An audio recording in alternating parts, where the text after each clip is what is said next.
You seem to be having quite a visit. You met with Chaiwala and had tea. I saw that, and you're quite the social media sensation ever since, right?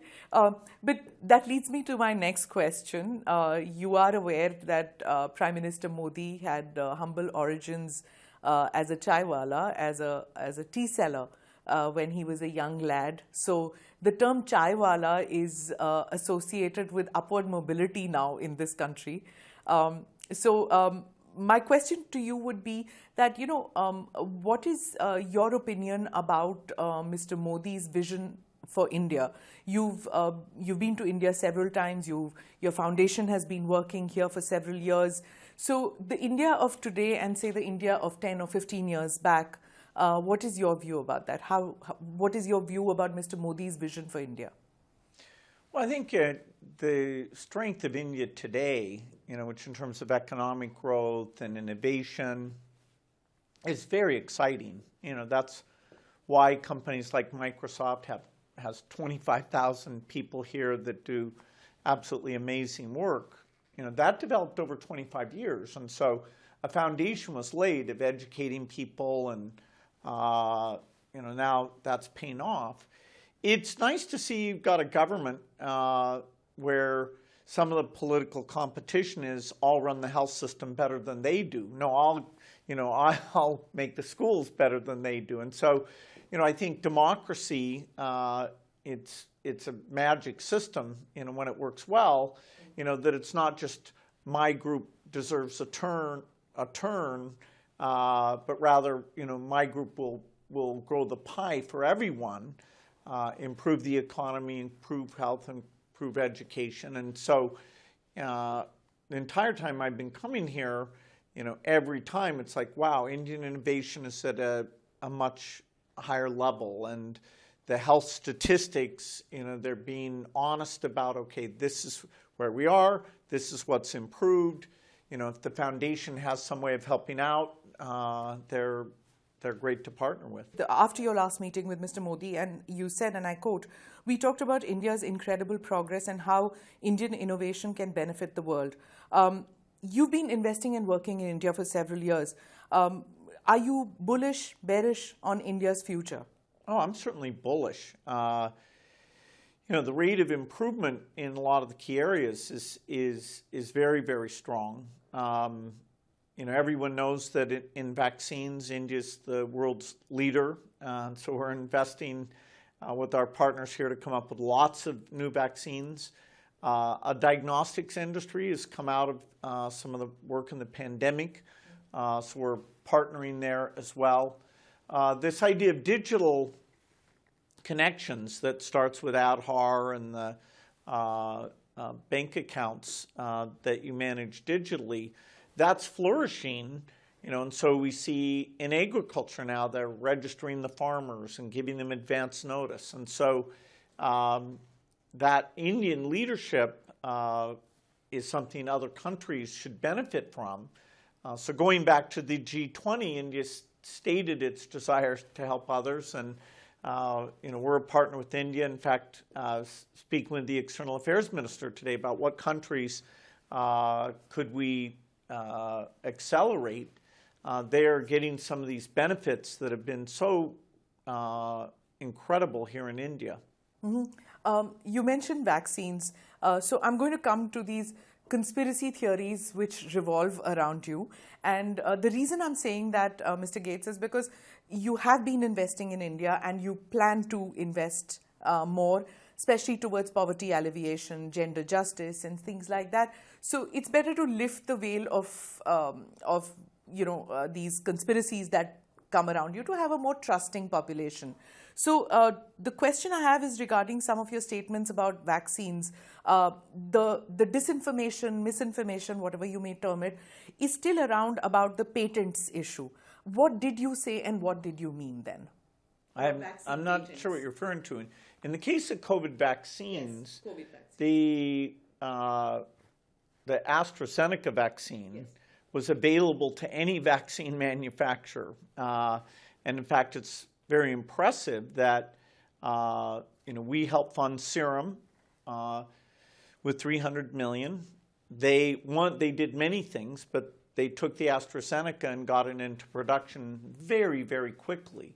But that AstraZeneca vaccine was available to any manufacturer, and as long as it was sold at a low price, there was no fee involved whatsoever. And so that really was the pharmaceutical industry, both the West and India working together in an exemplary way.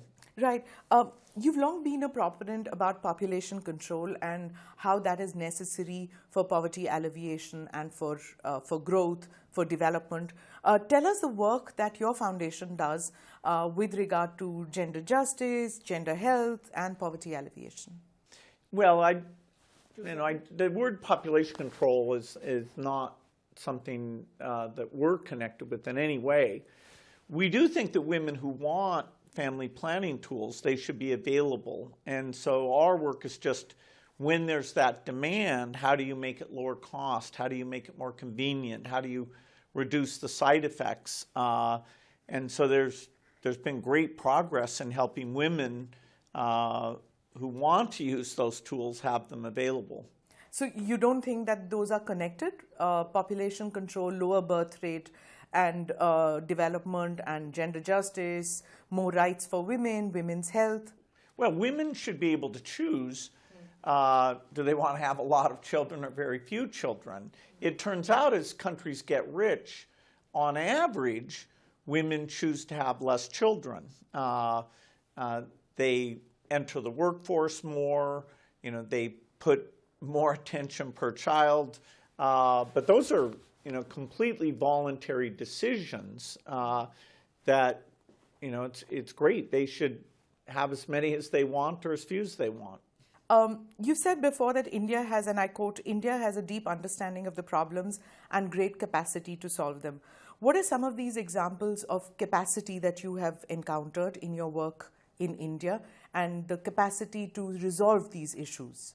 Well, a great example would be that since we've been working with India, they've adopted a lot of new vaccines, and they've done a great job getting them out to all the kids in the country. So under 5 mortality is a third of what it was at the turn of the century, which was when we first starting to work here. So, 1/3 as many children die before the age of 5. And the work on vaccines is a big, big part of why India's seen that improvement. A question I've always wanted to ask, and I'm glad I have the opportunity today. At 32, the world's youngest billionaire, and as a granddad, you start giving away your wealth. Why are you giving away your wealth?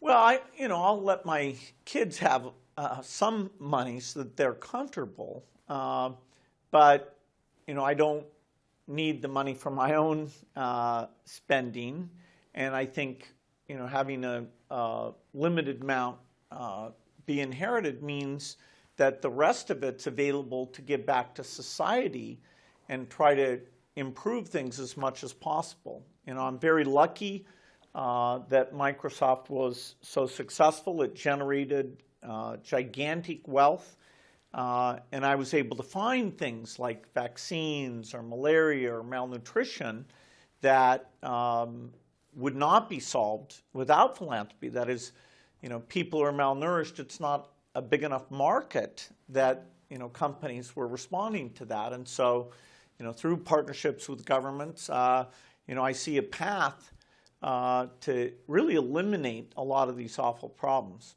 At what point in your life did you feel that making money, being wealthy, is not holding that much significance as it did? Well, I was in a upper middle class family, so I've never, been in what you'd call tough circumstances. My parents sent me to a great private school. When I dropped out of Harvard, I could have gone back at any time. And as soon as Microsoft was successful, I wasn't going to spend that money because I was, working all the time, and that was my big focus. So I always knew that I would have to learn how to be a philanthropist.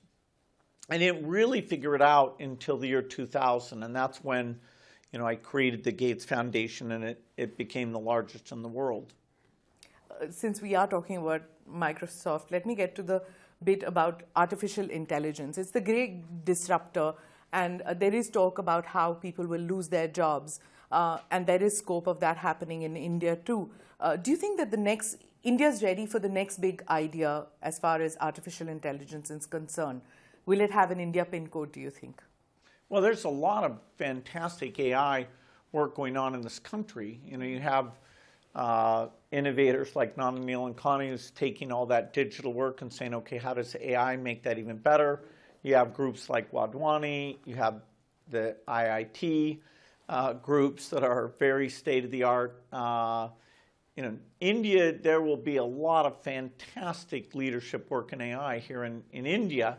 And when it's helping the poorest in areas like health and agriculture, our foundation will be proud to help shape that and support it. Let me come back to the foundation. Warren Buffett is one of the largest contributors to your foundation. Tell us a little bit about your relationship with him. It's almost 25 years since the giving pledge that you both took. Tell us a little bit about that. Well, I've been friends with Warren for a long time, over 30 years.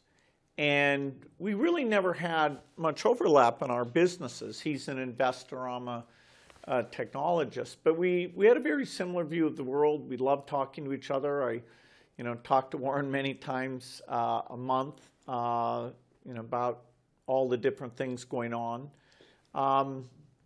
And he did decide at one point, although it was a complete surprise to me, to funnel some of his generosity through the Gates Foundation. So that's allowed us to be even more ambitious. But our friendship is basically independent of that. Do you talk about India at all? He has one of his great people, Ajit Jain. He gives full credit for a lot of the success of Berkshire. And so I've gotten to be friends with Ajit as well, who's just an amazing person. Mm-hmm. Warren hasn't been to India a lot, and so he wouldn't claim, any deep knowledge. But as we talk about good things going on in the world, the growth of the Indian economy is definitely a real positive. What are the plans ahead for the foundation, the long-term plans regarding India? Well, we do more in India than any country in the world. We're proving out here in India things like how do we finally solve malnutrition. We do some work in agriculture. We do some work in sanitation. We're pretty broad here, and we feel great about the partnerships we have. And so it's, we have very ambitious goals that will benefit not only India, but the entire world. And finally, last question, how has your work with the Gates Foundation influenced your perspective about global health and development? Well, in the year 2000, I was just a student, and I was amazed that the needs of the poorest were so ignored. Diseases like malaria or conditions like malnutrition were just so underinvested in. And, the market doesn't drive dollars towards those problems because they're the problems of the poorest. And so, I was glad that I found philanthropic causes where I could take my skill of organizing scientists and making big bets and building partnerships and have impact. And it's worked out better than I ever expected it would. The world, up until the pandemic, the greatest improvement in human health actually came from the year 2000 to the start of the pandemic. And our foundation and partners participated in something that went incredibly well. Now, since the pandemic, things are off track. We have a lot of instability in the world, so we need to work hard to get back on that the rate of improvement that we had since the turn of the century. Thank you so much, Mr. Gates. Thank All the you. best. All the best to you.